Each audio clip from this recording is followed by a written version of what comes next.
Assalamualaikum warahmatullahi wabarakatuh. Salam sukses luar biasa.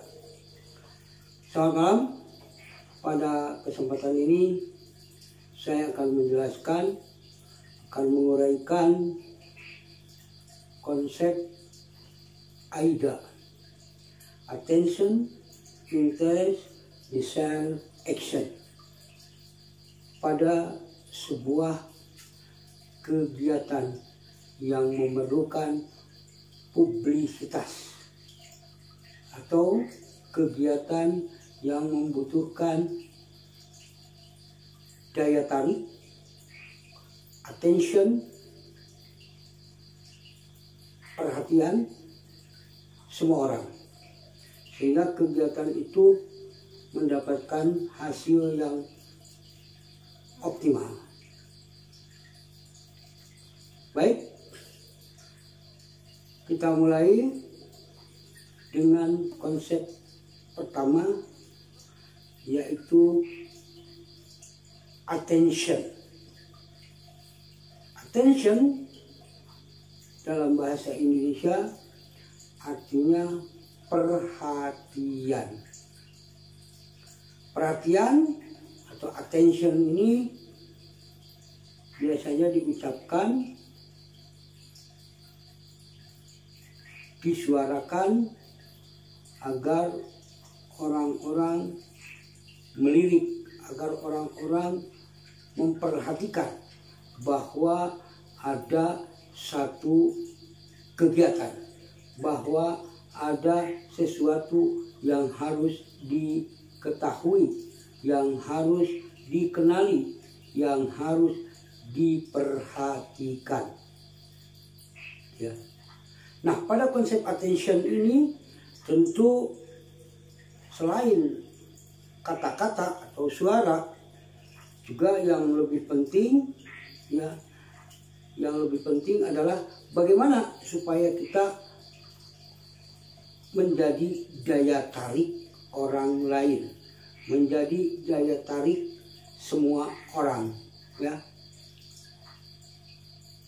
Pada suatu kegiatan, ya, pada suatu kegiatan maka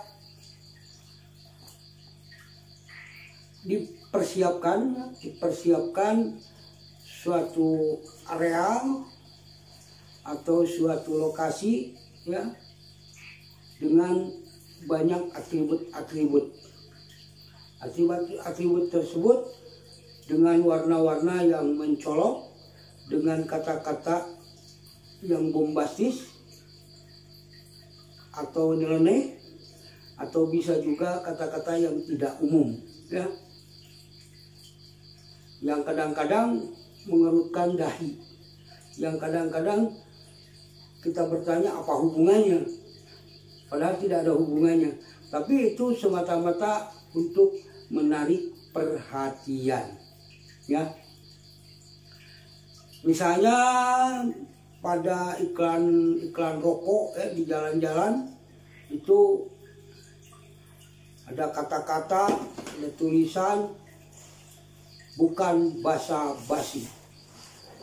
Emang lu pikirin, banyak kata-kata yang kadang-kadang kata-kata tersebut, ya, tulisan tersebut tidak ada hubungannya dengan produk yang diiklankan. Tapi paling tidak dengan kata-kata itu menjadi daya tarik untuk orang membaca dan melihat apa yang ada di situ, ya, sehingga dengan itu pikiran orang langsung tertuju, ya. Nah, itu menjadi daya tarik dan akhirnya menjadi mindset, ya, di bawah otaknya, di bawah alam sadarnya untuk oh ini ternyata iklan rokok ini, kan begitu, ya. Bahkan di jalan-jalan juga sering kita lihat, ya. Misalnya slow down, ya, slow down resto sederhana, slow down pabrik tahu. Nah, itu dengan kata-kata slow down itu, ya, itu merupakan attention, ya. Atau juga misalnya di belakang truk, ya. Itu suka ada juga tulisan-tulisan yang nyeleneh di belakang truk itu, juga di belakang angkutan umum, angkot, ya. Tulisan-tulisan nyeleneh dimaksudkan agar menarik perhatian, ya. Terus pernah saya tanyakan pada sopir itu kenapa ada kata-kata seperti itu. Di belakangnya ada "Kutunggu jandamu, ya, hidupku di atas roda, bagaikan menari-nari di atas penderitaan orang lain." Itu kadang-kadang kata-katanya itu tidak jelas apa yang dimaksud. Ya, kadang-kadang bahasa Inggris tulisan bahasa Inggrisnya pun tidak benar, ya. Itu, ya. "Kutunggu jandamu" dan seterusnya, ya. Terus ada kata bahasa Inggrisnya "demi istri". Nah, itu, ya, padahal demi istri, artinya hidupnya untuk istrinya, kan, ya.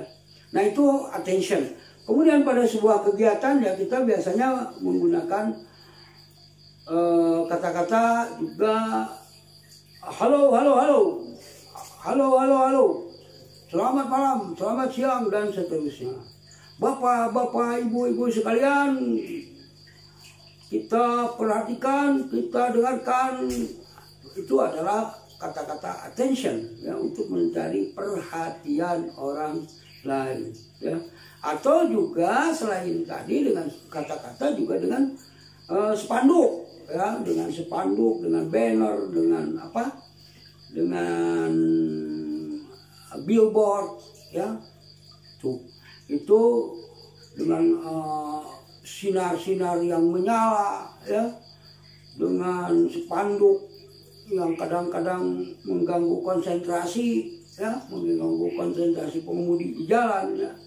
Itu, nah itu, dan itu memang sah-sah saja, ya, untuk menarik perhatian, tapi juga ada efeknya, ya, efek negatifnya, yaitu tadi bisa mengganggu perhatian, fokus pengemudi, ya.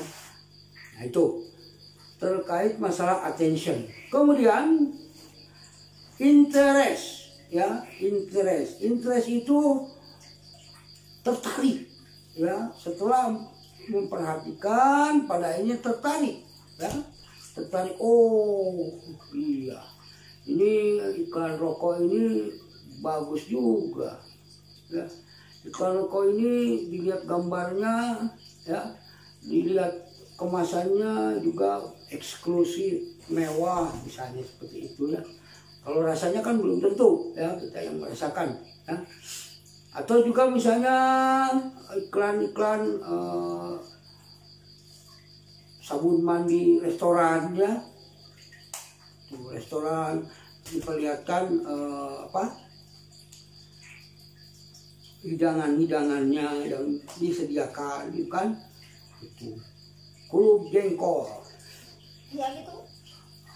Kemudian sate bebek di situ, ya, sehingga diarahkan untuk tertarik, ya, interest, ya. Tuh, gehu rasa ayam. Nah, dengan gambar, kemudian dengan foto, ya, itu menjadikan orang interest, tertarik, ya. Setelah tadi perhatian, ya, jangan lihat kiri, hati-hati, jangan lihat kiri. Di bawahnya resto adil rasa, ya. Nah, kita lihat ke kiri, ternyata benar ada resto adil rasa. Di situ ada banner lagi, pas di restonya itu, ya, gambar misalnya kulub suuk, misalnya gambar sate bebek, ya, tahu jaipong, kan, ya, tahu belang betong. Nah, tuh ya gambar-gambarnya yang menarik selera misalnya kan begitu ya. Akhirnya kita tertarik gitu, untuk singgah di restoran tersebut ya. Nah itu. Nah setelah tertarik ya, bagaimana menciptakan supaya decide ya, kagum ya, terpesona ya. Maka tidak sedikit resto-resto ya yang dibuat sedemikian menariknya ya, dengan nuansa-nuansa tradisional misalnya ya, nuansa-nuansa cowboy ya, nuansa-nuansa yang tidak aneh, yang aneh misalnya kan begitu. Ada resto di atas kapal terbang bekas ya, dibuat sedemikian rupa ya. Kemudian ada resto di atas perahu kan begitu. Nah itu untuk membuat kekaguman ya. Nah, membuat kekaguman dari penataan ruangannya ya, dari penataan mejanya, tempat duduknya, dari cara penyajiannya. Nah itu supaya yang berkunjung tertarik, kagum ya. Setelah tertarik menjadi kagum, terpesona untuk action ya. Terakhirnya adalah action, untuk melakukan tindakan ya, untuk melakukan tindakan apa? Untuk memesan makanan kalau di resto ya. Karena tadi diawali dengan attention ya, jangan lihat kiri, resto adil rasa. Dan kita lihat kiri, ada gambar banner-banner ya, banner-banner makanan yang disajikan ya. Nah itu gambar banner-banner yang disajikan itu. Nah dari situ kemudian masuk, ketika kita masuk melihat situasinya, melihat ruangannya, begitu kita terpesona ya, kagum ya. Misalnya ada nuansa tradisional ya, seperti di sawah misalnya kan, seperti di mana lagi, seperti di hutan misalnya kan gitu, seperti di laut, seperti di udara, atau misalnya dengan yang tidak lazim ya, yang tidak lazim misalnya apa, misalnya dengan hidangan yang ambil sendiri sesukanya kan, ambil sendiri dan seterusnya. Nah dengan itu kagum-kagum akhirnya melakukan tindakan ya, melakukan pesanan ya, memesan. Kadang-kadang karena kita terkagum-kagum, terpesona, harga yang ditawarkan pun yang di situ ada daftar menunya ya, kita tidak pikirkan lagi. Begitu kita selesai makan, menikmati restoran tersebut, barulah kita terperanjat ya. Waduh, ternyata harganya mahal ya. Kopi yang biasanya 10.000 ternyata 30.000. Sate yang biasanya cuma 2.000, 5.000 ya satu tusuk, ini menjadi 15.000 satu tusuk misalnya, seperti itu ya. Nah itu. Atau kadang-kadang ya, meskipun misalnya daftar menunya sudah ada, harganya sudah dikemukakan di situ, karena kita kagum, terpesona dengan situasinya, dengan tempatnya ya, kita tidak perhatikan itu kan gitu ya. Kalau kita perhatikan tadi banner yang ini makanan apa, ada apa tadi, ada sate bebek, ada tahu bayang jaipong misalnya, seperti itu. Atau misalnya apa yang kita kira-kira makanan-makanan yang menarik perhatian kita, yang menjadi kepenasaran kita ya. Jadi dengan itu maka konsep AIDA itu bisa merupakan jembatan, merupakan sarana prasarana, merupakan mediator untuk terjadinya penjualan, terjadinya transaksi yang baik, atau dalam suatu kegiatan menjadi kegiatan yang populer, menjadi kegiatan yang menarik banyak orang. Sehingga dengan menarik banyak orang itu, apa yang kita inginkan, apa yang kita harapkan, apa yang menjadi tujuan kita ya, tercapai seoptimal mungkin, menjadi efektif dan efisien. Itulah sedikit tentang konsep attention, interest, desire, action. Wallahu muwaffiq ila aqwamit thoriq. Wassalamualaikum warahmatullahi wabarakatuh.